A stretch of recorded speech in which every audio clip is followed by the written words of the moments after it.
Do you have a secret as to how to navigate this current investing environment? Boy, if I had the secret, I'd really a miracle man. We're in a crazy environment. I mean, with a $22 trillion deficit for this country, we have a president that is playing with this system every hour. I mean, the latest of changing the tariffs 5%, what is it, every other month to get to 25. I mean, with Mexico it's almost pure insanity. I mean, first of all, I don't know how possibly Mexico is going to deal with it or any other country could deal with it. But world markets are in turmoil. The NAFTA change is going to be upset. We've got these trade agreements with Japan. I mean, the world is, and yet the stock market is not going into chaos. Consumer confidence is high. Yeah. Employment is great. Yeah. But the thing that I keep hearing from some is that you wake up in the morning and it's about managing global headlines. It's no longer about finding great ideas.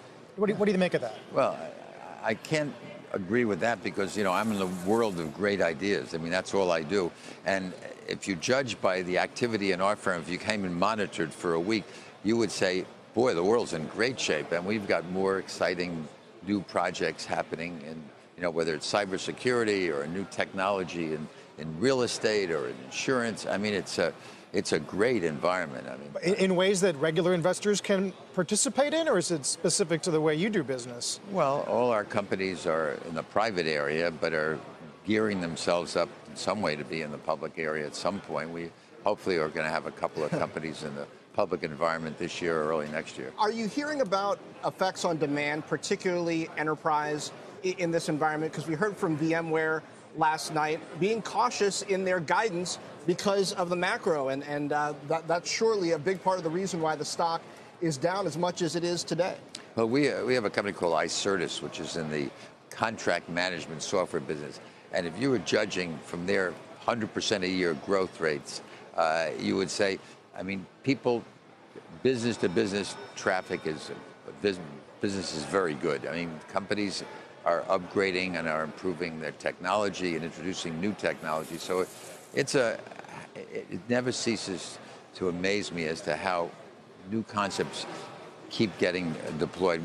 We see over 200 new projects a week, and not all of them are exciting, but that flow of traffic, both here and in our West Coast office, is pretty exciting.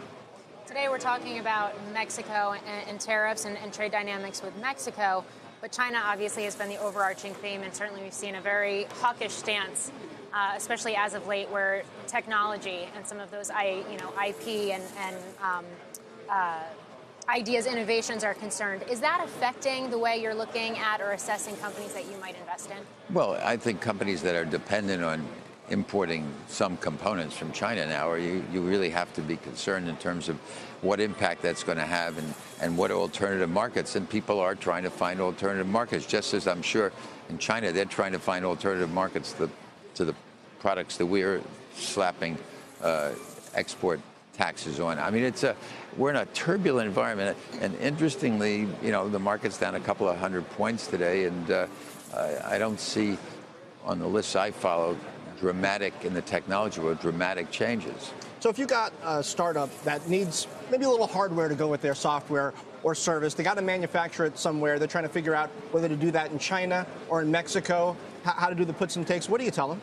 I'd say try to find a place in the United States so you can do it, if it's possible. First of all, I'd say that first. Secondly, we try to avoid hardware-type companies for that reason. That's why I asked it that way, yeah. Our whole industry is, focused on software services and trying to avoid hardware dependence. Does that make you even less willing to invest in hardware in this environment if you have to do it in a higher cost environment, whether it's in the U.S. or abroad? Yeah, well, every company that we do have, you can't avoid it, that has some device or whatever they're importing, they're all looking for alternative sources, and they're going to Burma, they're going to Romania, all kinds of new countries to avoid dependence on but China and Mexico, these are key areas from which we import in this country.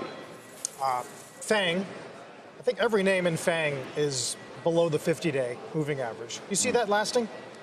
Well, you may or may not know I've come out publicly in saying that I think we have to look very seriously at I won't include Netflix in that, but certainly Facebook, Google, Apple, Amazon, in terms of what importance, control, monopolistic position they have in this country. I mean, you can't avoid going through the Apple toll booth if you want to get certain things done. You can't avoid in the social media. I mean, it's funny because I've spoken out on this issue about Google, and yet I can't resist every time we're in a conversation, pull out my phone to find out the answer, and I don't go to Yahoo, I don't go to Microsoft, I go to Google. I go to Google. I mean, we're so, dependent on that source, and the Congress is probably the only source we can look to find out some kind of technique of reducing that, because it's not going to get any less.